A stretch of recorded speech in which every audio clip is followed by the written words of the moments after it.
Hello दोस्तों, जय हिंद। तो फिर से आ गए हैं नीट केमिस्ट्री के प्रैक्टिस सेट नंबर 7 में, जिसमें फिर से 12 क्वेश्चन। तो वो 12 क्वेश्चन कौन से हैं और आपको कितने क्वेश्चन का आंसर आ रहा है, चलिए देखिए और लगाइए। तो पहला क्वेश्चन है, the compound that will undergo SN1 reaction with the fastest rate is. SN1 सबसे तेज कौन देगा? 4 ऑप्शन है, जिसमें सभी जगह ब्रोमीन लगा हुआ है और इसमें न्यूक्लियोफिलिक सब्स्टिट्यूशन रिएक्शन यूनिमॉलिक्यूलर होना है। तो आपको कंसेप्ट पता है कि प्राइमरी कार्बोकैटायन की तुलना में सेकेंडरी और सेकेंडरी की तुलना में टर्शियरी कार्बोकैटायन ज़्यादा SN1 रिएक्शन फास्ट देगा। इस क्रम में SN1 रिएक्शन होता है और आप देखेंगे कि 3 जगह, पहले में, तीसरे में और चौथे में कार्बोकैटायन बनेगा, जबकि यहाँ पर कार्बोकैटायन जो बनेगा फेनिल कार्बोकैटायन वो बहुत अनस्टेबल होगा, यानी बेंजीन से जो लगा ब्रोमीन है वो अनस्टेबल होगा, क्योंकि ये न्यूक्लियोफिलिक ना देगा, इलेक्ट्रोफिलिक देगा। तो ये पहले हट गया, ये देगा नहीं जल्दी। अब आते हैं फर्स्ट, थर्ड और फोर्थ में देखते हैं। यदि फर्स्ट से ब्रोमीन निकलेगा तो ये सेकेंडरी कार्बोकैटायन बनेगा, और यहाँ से ब्रोमीन निकलेगा तो ये भी सेकेंडरी कार्बोकैटायन बनेगा, और यहाँ से ब्रोमीन निकला है तो प्राइमरी कार्बोकैटायन बनेगा। तो प्राइमरी कार्बोकैटायन तो सेकेंडरी की तुलना में वीक होगा, तो इसको भी हटा देते हैं, 2 हट गया। अब अच्छा था 2 में which one is more stable, which one is more stable carbocation that gives more fastest rate. तो यहाँ पर देखिए फेनिल ग्रुप है जो रेजोनेंस स्टेबलाइज हो जाएगा, जबकि यहाँ पर साइक्लोहेक्सेन है तो ये प्लस आई इफेक्ट केवल दिखाएगा, प्लस आर नहीं, जबकि ये प्लस आई और प्लस आर यानी रेजोनेंस और इंडक्टिव दोनों दिखाएगा। तो जिसमें 2 इफेक्ट लगेगा वो ज़्यादा स्टेबल होगा, इसलिए ऑप्शन नंबर क्या हो जाएगा? थर्ड करेक्ट होगा। SN1 के लिए सबसे फास्टेस्ट रेट इसका होगा, ठीक है ना? कौन सा? थर्ड। चलिए अब अगला question, the most stable carbocation among the following is. फिर से वही कार्बोकैटायन का स्टेबिलिटी ऑर्डर आपसे पूछ लिया, सबसे स्टेबल कौन होगा। तो यहाँ इसको देखेंगे तो ये क्या है? Secondary carbocation. ये क्या है? Primary carbocation. और ये यहाँ पर देखेंगे तो ये टर्शियरी कार्बोकैटायन, और यहाँ पर फिर से देखेंगे तो ये है सेकेंडरी कार्बोकैटायन। तो अभी हमने आपको बताया कि 3 डिग्री जो टर्शियरी कार्बोकैटायन है मोर स्टेबल है, तो ऑप्शन नंबर फिर से थर्ड सही होगा, ठीक है ना? यहाँ पर कार्बोकैटायन का स्टेबिलिटी पूछा है, सबसे मोर स्टेबल कौन है, तो थर्ड ऑप्शन सही होगा, ठीक है।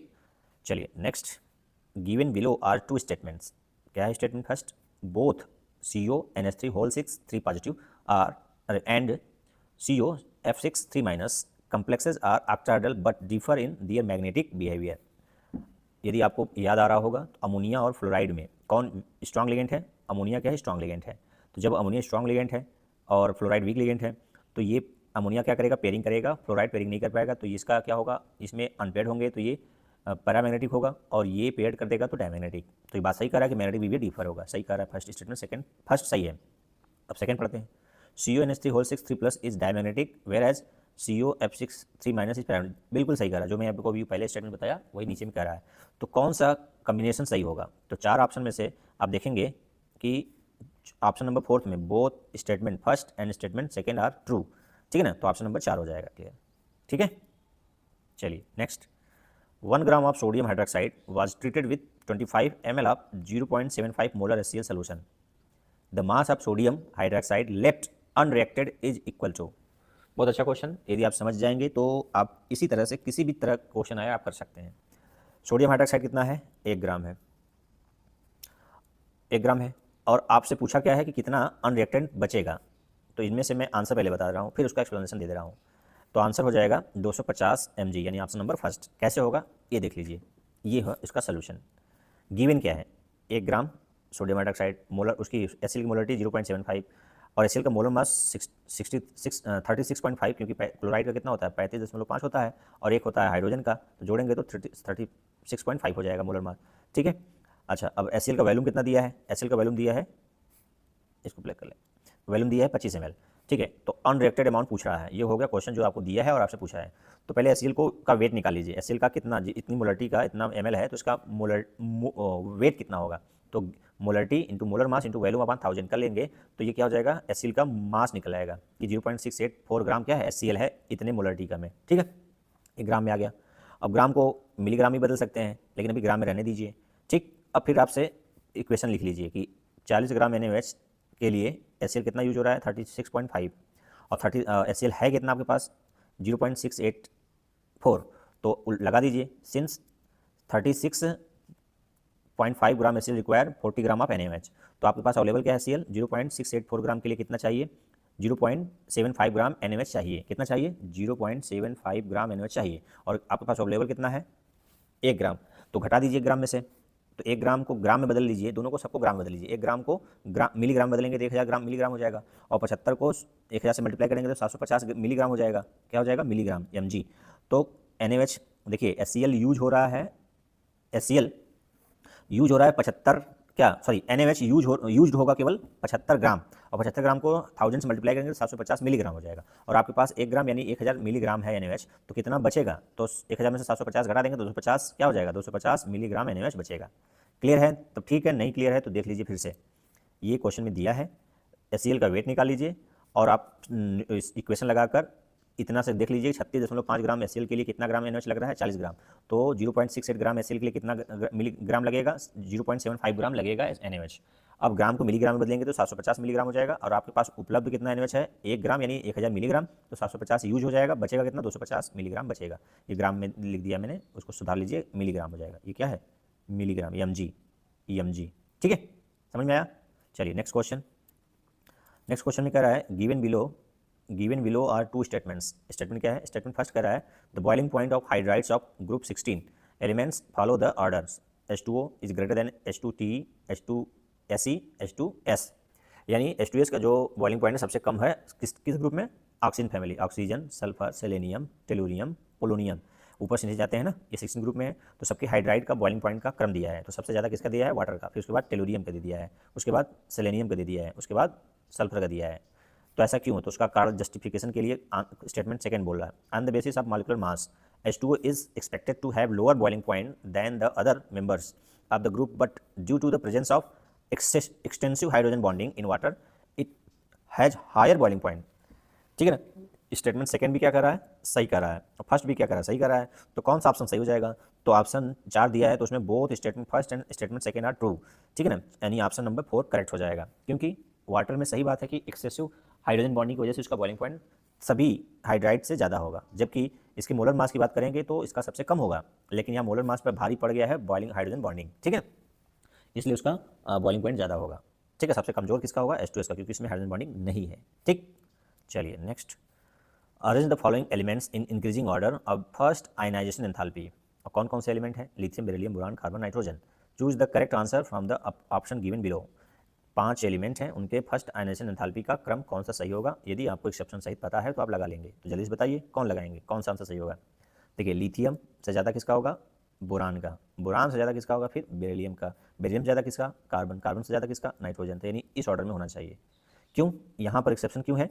यहाँ पर एक्सेप्शन इसलिए है कि इसका बोरान का इलेक्ट्रॉनिक कन्फिगरेशन क्या है? 1s2 2s2 2p1, और बेरिलियम का क्या है? 1s2 2s2। तो ध्यान दीजिएगा, बेरिलियम में फुल फिल्ड 2s2 है, और यहाँ से जो बोरान से निकलेगा वो p से निकलेगा, और बेरिलियम से s से निकलेगा। तो ये क्या है? p में 1 इलेक्ट्रॉन निकलना आसान है, यानी ये इनकम्प्लीट फील्ड है। बोरान का इलेक्ट्रॉनिक कन्फिगरेशन क्या है? इनकम्प्लीट है, और बेरिलियम में 2s फुल फील्ड है, इसलिए ये ऑर्डर फॉलो होगा ऑप्शन नंबर फर्स्ट का। ठीक है ना? ठीक है, चलिए अगला। Activation energy of any chemical reaction can be calculated if one knows the value of. 4 option है, 4 में से किसको चाहिए, कौन सा मतलब कौन सा फैक्टर किसका वैल्यू पता होगा, तब आप एक्टिवेशन एनर्जी कैलकुलेट कर पाएंगे। एक्टिवेशन एनर्जी कैलकुलेट कर पाएंगे तो फार्मूला पहले एक्टिवेशन एनर्जी करने के लिए कौन सा लगाते हैं? आरएनएस इक्वेशन लगाते हैं ना, क्या लगाते हैं? के इक्वल टू क्या लगाते हैं? A power minus E upon R T. ठीक है ना, ये लगाते हैं, और इसका लॉग फॉर्म लेते हैं तब क्या लगाते हैं? Logarithm form. तो दोनों तरफ लॉग लेते हैं, तो ln K2 minus by K1, K2 minus करें, ln K2 by K1 equal to ln A minus E upon R T. ठीक है, और टी दो डिफरेंट टेम्परेचर पे होगा, तो इसको ऐसे लिख सकते हैं, E upon R in bracket 1 minus T2 minus 1 upon T1। ठीक है ना, ये लगाते हैं। तो आपको कह रहा है activation energy of any chemical reaction can be calculated if one node. तो इसमें जो ऑप्शन दिया है उस probability of collision, orientation of reactant molecule during collision, rate constant eight 2 different temperature. तो सबसे अधिक जरूरत क्या है? K1 और K2 और टेम्परेचर T1 और T2, यानी K1 और K2 पता होना चाहिए और T1 और T2। तो यही बोल रहा है ना, rate constant eight 2 different temperature पता होगा तो आप एक्टिवेशन एनर्जी क्या कर लेंगे? निकाल लेंगे। आर क्या है? कांस्टेंट है, ये तो दिया रहता है वैल्यू। ठीक, समझ में आया बात? चलिए, और ठीक है, चलिए नेक्स्ट।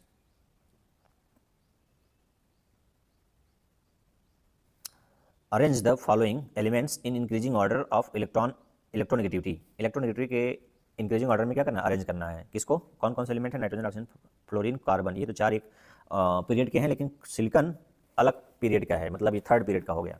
तो इलेक्ट्रोनेगेटिविटी का इंक्रीजिंग ऑर्डर लिखना है आपको। तो क्या होगा क्रम, सिलिकॉन, सिलिकॉन से ज़्यादा कार्बन, कार्बन से ज़्यादा नाइट्रोजन, नाइट्रोजन से ज़्यादा ऑक्सीजन, ऑक्सीजन से ज़्यादा फ्लोरीन। ये क्रम होगा, क्योंकि ये जो सिलिकॉन है ये थर्ड पीरियड का है और सेकंड पीरियड वाले ज़्यादा इलेक्ट्रोनेगेटिव होंगे। तो ये तो हो गया सबसे वीक, उससे ज़्यादा हो गया कार्बन, उससे ज़्यादा हो गया नाइट्रोजन, उससे ज़्यादा ऑक्सीजन, उससे सबसे अधिक फ्लोरीन। किस ऑप्शन में दिया है, ऑप्शन नंबर फर्स्ट में दिया है। ठीक है, इलेक्ट्रोनेगेटिविटी का सही क्रम। ठीक, चलिए अगला है match list first with list second. तो क्वांटम नंबर दे दिया है, इधर इन्फॉर्मेशन प्रोवाइडर दिया है। तो आप बताइए किसको लगाएंगे और क्यों लगाएंगे। तो आप देखिए पहले में दिया है कि ML यानी मैग्नेटिक क्वांटम नंबर क्या डिसाइड करता है, ओरिएंटेशन ऑफ आर्बिटल। किसको, ओरिएंटेशन ऑफ आर्बिटल। और MS स्पिन का ओरिएंटेशन यानी B का फोर्थ। और जो एजीमुथल क्वांटम नंबर है शेप ऑफ आर्बिटल। और जो quantum number principal quantum number है N है वो डिसाइड करता है साइज ऑफ आर्बिटल। तो कौन किसके साथ हो गया, ऑप्शन इसका कहीं दिया है भाई, ऑप्शन कट गया है इसका। तो आपको ऑप्शन जो भी दिया होगा मैं आंसर बता दे रहा हूँ। ऑप्शन यहाँ से कट गया है मैंने क्वेश्चन सेलेक्ट करते समय। तो ए का हो जाएगा, ए का थर्ड, ठीक है, इधर लिख दूँ ए का, चलिए समझ जाइएगा, ए का थर्ड, बी का हो जाएगा फोर्थ, और सी का हो जाएगा फर्स्ट, और डी का हो जाएगा सेकेंड। ये करेक्ट ऑप्शन मैच करेगा, ए का थर्ड, बी का फोर्थ, सी का फर्स्ट और डी का सेकेंड। इस जो क्रम में ऑप्शन में दिया रहेगा वो सही हो जाएगा। ठीक है, क्योंकि ऑप्शन यहाँ कट गया है क्वेश्चन लेते समय। चलिए नेक्स्ट अगला क्वेश्चन, यहाँ भी ऑप्शन में लेते समय कट गया है, फिर से मैं मिलान कर दे रहा हूँ, जो भी ऑप्शन रहेगा वहाँ से देख लीजिएगा। ठीक है, इसमें दिया है लिस्ट फर्स्ट और लिस्ट सेकंड को मैच करना है, कंपाउंड इधर है, शेप और ज्योमेट्री दिया है। तो अमोनिया का शेप क्या होता है, ट्रायगोनल पिरामिडल, सही है। BRF5 BRF5 square pyramidal. और जिनान टेट्राफ्लोराइड स्क्वायर प्लेनर। और SF6 ऑक्टाइडल। तो मैं फिर से लिख देता हूँ सामने सामने आंसर, ये NH3 first, BRF5 fourth, xenon tetrafluoride square planar second, और डी का हो जाएगा थर्ड। ठीक है, ये क्रम है, यानी ए का फर्स्ट के साथ, बी का फोर्थ के साथ, सी का सेकंड के साथ और डी का थर्ड के साथ। ये क्रम जहाँ दिया होगा वो सही हो जाएगा। ठीक है, चलिए नेक्स्ट आसान क्वेश्चन है ये, आपका शेप तो पता है, सबको पता ही है, बस आपको परेशान किया होगा ये वाला और सबको पता ही होगा। तो ये वाला क्या है, स्क्वायर पिरामिड कैसा होता है ये बता दूँ। चलिए यहीं पर थोड़ा सा बता देता हूँ। स्क्वायर पिरामिडल कैसा होगा, यहाँ पर क्या होगा, BR सेंटर में होगा, 5 फ्लोरीन है ना, तो 1 2 3 4 और 5, और जो एक ब्रोमीन के आउटर मोस्ट में टोटल इलेक्ट्रॉन कितने होते हैं, 7। तो 1 2 3 4 5, और यहाँ पर एक लोन पे रहेगा। ठीक है, ये ठीक है, तो इसको बोलते हैं स्क्वायर पिरामिडल। स्क्वायर हो गया ये हो गया स्क्वायर, ठीक है, और ये हो गया पिरामिड। ठीक है, लोन पेयर ज्योमेट्री में लोन पेयर दिखाया जाता है, शेप में नहीं, तो ये हट जाता है तो स्क्वायर पिरामिड हो जाता है। ठीक है, हाइब्रिडेशन बताइएगा इस पर कैसा हाइब्रिडेशन होगा। चलिए नेक्स्ट अगला फिर से है, which plot of LNK versus 1/T is consistent with Arrhenius equation. कौन सा ग्राफ आर्नियस इक्वेशन को वैलिडेट करता है। तो आप देखिए और बताइए। ये क्वेश्चन आपके लिए मैं छोड़ देता हूँ, क्योंकि इससे क्वेश्चन कई बार इसे मैं जब प्रैक्टिस करा रहा होगा, किसके लिए, नीट और CUT कंबाइन के लिए, तो ये क्वेश्चन कई बार आ चुके हैं। तो आप इसका आंसर बताइएगा कि चारों में से कौन सा होगा। ठीक है, स्ट्रेट लाइन होगा और किस कैसे होगा, फार्मूला क्या होगा, K = A minus E power minus E/RT। तो किसके किसके बीच खींचा गया है उस पर ध्यान दीजिएगा। ठीक है ना, यानी अब लाग लें तो ln K बराबर ln A माइनस E/ क्या RT, कहाँ चला गया, E/RT, इस पर बैठेगा। ठीक है, तो आपको ग्राफ बताना है। चलिए नेक्स्ट क्वेश्चन है, the work done during reversible isothermal expansion of 1 mole of hydrogen gas at 25 degree Celsius from pressure of 20 atmosphere to 10 atmosphere is given. R का वैल्यू दिया है, 4 ऑप्शन दिया है। तो क्या पूछ रहा है, during reversible isothermal expansion of 1 mole of hydrogen gas, 1 mole hydrogen gas को क्या करना है, प्रेशराइज करना है, कितने एटमॉस्फेयर से, 10 एटमॉस्फेयर से। अच्छा, एक्सपेंशन करना है ना, प्रेशर कितना था पहले, 20 ATM, अब कितना हो गया, 10 ATM। तो वर्क डन पूछ रहा है, तो वर्क डन निकालने के लिए क्या लगाते हैं, -2.303 RT। ठीक है, और NRT या 1 मोल, तो क्या कर दिया, 1 मोल कर दिया है RT, और log P2 by P1, cut गया फिर से, W equal to -2.303 RT log pressure P2 by P1, ठीक है। तो P2 कितना है 20, P1 कितना, अच्छा सॉरी P2 मतलब फाइनल कितना है 10 है, ये P2 10 हो जाएगा, इसको कर देते हैं, ठीक है। ये हो जाएगा P2 कितना है 10, P1 कितना है 20, R का वैल्यू दे दिया है, T का वैल्यू दे दिया है 25 को केल्विन बदल लीजिएगा तो 298 केल्विन हो जाएगा, और ये वैल्यू लॉग के लिए है, ठीक है, मतलब कन्वर्जन किया एलन को, तो यहाँ से निकल आएगा क्या वर्क डन, ठीक है, जो आएगा तो क्या आएगा रख के देखिएगा, फार्मूला यूज होगा, ठीक है। तो ये था आपके 12 MCQ नीट में जो पूछे गए थे, और आपको इनका कंसेप्ट समझ में आया तो ठीक, नहीं समझ में आया तो भी ठीक। यहाँ पर फार्मूला बता दिया हूँ आपको, न्यूमेरिकल का रखने पर पता चलेगा, क्योंकि मैं रखूँगा थोड़ा समय लगेगा कैलकुलेट करने में, इसका वैल्यू तो जानते ही होंगे, फिर भी आपको बताना है। ये शेप पर आधारित है, वेस्पर थ्योरी लगेगा, यहाँ पर क्वांटम नंबर, बहुत अच्छा क्वेश्चन है ये, ठीक है ना, बहुत अच्छा है ये। N साइज को, L शेप को, M ओरिएंटेशन ऑफ ऑर्बिटल और MS स्पिन को, ठीक है। आगे है इलेक्ट्रोनेगेटिविटी का, सबसे पहला होगा, फिर 81 कौन सा एक्टिवेशन के लिए क्या क्या चाहिए, टेम्परेचर चाहिए और रेट कांस्टेंट 2 टेम्परेचर चाहिए। फिर आयनाइजेशन के लिए लिथियम बोरान बेरिलियम कार्बन, और नेक्स्ट है बॉइलिंग पॉइंट पानी का अधिक होता है क्योंकि इसमें हाइड्रोजन बॉन्डिंग होता है, और न्यूमेरिकल में 1 ग्राम सोडियम हाइड्रोक्साइड कितना था, तो HCl इतनी मोलरिटी का था, इतना ml था, तो उसको वेट में कन्वर्ट करके रिएक्शन से देख लीजिए कितना ग्राम के लिए कितना चाहिए, और जो दिया उसमें से घटा दीजिएगा, ठीक है। तो और स्टेटमेंट कोऑर्डिनेशन से है कि दोनों ऑक्टाइड सही बात है, और दोनों का लिगेंड अलग अलग होने के वजह से मैग्नेटिक बिहेवियर अलग है, इसलिए दोनों स्टेटमेंट सही है, फर्स्ट और सेकंड। और कार्बोकेटाइन का स्टेबिलिटी 1 डिग्री से ज़्यादा 2 डिग्री, 2 डिग्री से ज़्यादा 3 डिग्री, तो इस आधार इस पर बेस्ड कंसेप्ट है। इसमें भी SN1 के लिए जितना ज़्यादा स्टेबल होगा कार्बोकेटाइन उतना ज़्यादा SN1 रिएक्शन देगा। तो ये थे आपके 12 क्वेश्चन, समझ में आता है तो ठीक है, नहीं तो प्रैक्टिस करते रहिए जिस स्तर से आप कर रहे हैं, ठीक है। ओके, आज के लिए इतना ही, फिर मिलते हैं।